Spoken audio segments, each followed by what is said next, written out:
Hello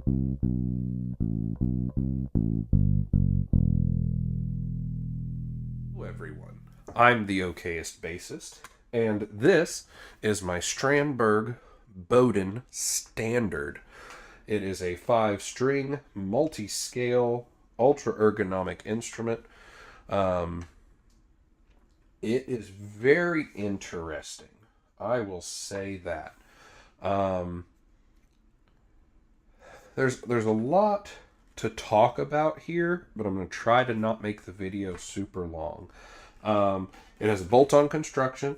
It has Strandbergs. Hopefully that's getting picked up. Like variable trapezoid shaped neck. So trapezoid being basically a triangle with one of the edges cut off, making it a rectangular shape. Well, not rectangular, it's trapezoidal. It is headless. It has like the stop so that your hand feels like there's a headstock there so that you don't just shoot straight off the end. I like that. The truss rod adjustment is at where the headstock would be, which is interesting. I usually prefer, if possible, for a wheel or something at the bottom of the neck to be able to use. Has Fishman Fluence pickups. Being headless, it does have tuning bridge. Has a stacked and 2 non-stacked knobs. So the front one has a detent, so it's the blend. There is a voicing switch. Then there's a stacked EQ knob, again, both with a detent. My particular one, the knobs are all awesome. And then the back one is the volume. Kind of threw me at the beginning. The neck, the shape is weird. I mean, you can look for people who have way better descriptions of stuff than I do. But the neck is weird because that shape is super ergonomic. Like as you go up, your wrist is turning and tilting. And it keeps it comfortable. But what's really weird is, for me at least, the farther up the neck I go, the more I feel like I'm holding like a baseball bat type of thing. Like it feels super thick if I wrap my thumb around, but it's made so that your thumb stays on the back, and it's supposed to help with technique. I don't have good technique, so maybe this will help. It is super lightweight. Putting it balance, obviously there's not a lot in the body, so it will have neck dive, but as it's super light, it really doesn't matter. I actually like playing it where I'm using this to the fork of my legs so that it's more in a classical position anyway. I do find that really comfortable. The jack, I like what they did as far as production. All of the controls have their route, and then it's routed all the way through, so your input jack goes through into the actual cavity, so there's no holes in the wood for it. It does work with a wireless system, so it's fine. It's at a slight back tilt this way, so it is at a weird angle, but it's a weird angle that works. Some people love and some people hate the strap button is on the back of the horn, and then this one is high, so it's going to position it more towards a classical position, but you can easily adjust that based on just where you put your strap. Unless you have a strap made of silk that's going to slide, well then get a better strap, I guess. I do like the sound of the pickups. It is kind of sad because when I looked on Strandberg's website where I found this is actually a B stock. There's almost nothing wrong with it. There were like a couple of scuffs, but I got these run like 2,500 new, and Strandberg's website has B stocks, and they're 1972 or 78. I didn't get charged tax and I didn't get charged shipping. So once you figure $2,500, standard U.S. taxes are going to bring it to at least about 27, if not a little over. I basically got this about $700 off, and it was well worth the $700 savings for getting a B stock. Is it worth the price of admission? We'll get over to that in just a bit. There are a few interesting things I wanted to go over on the bass for the review. I do find the neck comfortable, but again, farther up it just kind of feels weird if you're wrapping. I wrap my thumb around over to the B to kind of help with silencing it so I don't get buzz. I do like the string retainers on the headless system with the 2 screws. And it might not be any better, but to me it feels more sturdy knowing that there are 2 things that if one maybe didn't get tightened enough, the string's not going to unravel and explode. I do dislike that the nut is super close to those. I would have liked if that was moved back about at least a quarter or half an inch, just so you have enough room for it to hit the nut and then gently slope down rather than immediately kind of drop into those string retainers. But I made it work, so that's fine. It does have a 0 fret, so that's nice. Fit and finish on it's great. The pickups on their website say that it has 3 voicings. It says it has like modern, passive, and then something else. I saw passive, and that's all I cared about. When I was at NAMM, I asked the person at the booth, and they said, "Oh, it's not really passive. It just sounds like it is," which was kind of sad. But when I did a little research into the Fishman Fluence pickups, my understanding, which may be completely wrong, if so, tell me. My understanding is that these pickups require electricity at all times because they aren't designed like a standard pickup. Like there's not magnets and stuff inside. It's some kind of electronic wizardry.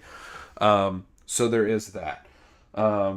Outside of that, those are the only things on it that I would say on improvement, except, big point here, this tuning bridge system is kind of weird. I love the Ibanez EHB tuning system. They have really good kerfing on the part you actually grab to turn, so it's very comfortable. You don't feel like, I've had some that are super, like they look like they have texture, but they don't. So you're like grabbing it super hard and really gripping it just to get it to turn. This one has good like grip, and they also send like a T-wrench that fits the end of this, so you could get a little more leverage if you wanted. My only complaint on this system as a complaint is the string height adjustment. The string height adjustment, I've said before on stuff, like I prefer there to be a screw so that I know, like, okay, I did a quarter turn, that wasn't enough. I did a half a turn, that wasn't enough. So I did a full turn, that was too much. So I'll back it off a quarter. Now I'm at 3/4 and it should be the sweet spot. The string height adjustment on this is basically there's a platform with a notch, like a double-sided notch, and that's where the string sits. Under that is threading for a screw for a bolt. If your string height isn't right, the only thing I can see is you have to detune the string, remove it, and then grab that saddle piece and twist it manually half turns at a time to raise or lower your string height. I find that super weird on an ergonomically designed instrument, just for the fact that if I need to do a fine tuning on string height, like I've noticed, hey, the weather's changed, it's got a slight buzz now, I just need to raise that a little bit, that I have to detune the entire string, remove it, and then do the adjustment, and then if it's not enough, I have to do it again. I find that really weird on an instrument of this price, and that's designed to be so ergonomic, but then has like that weird little quirk. That's the only real complaint I have. I like the rest of the design.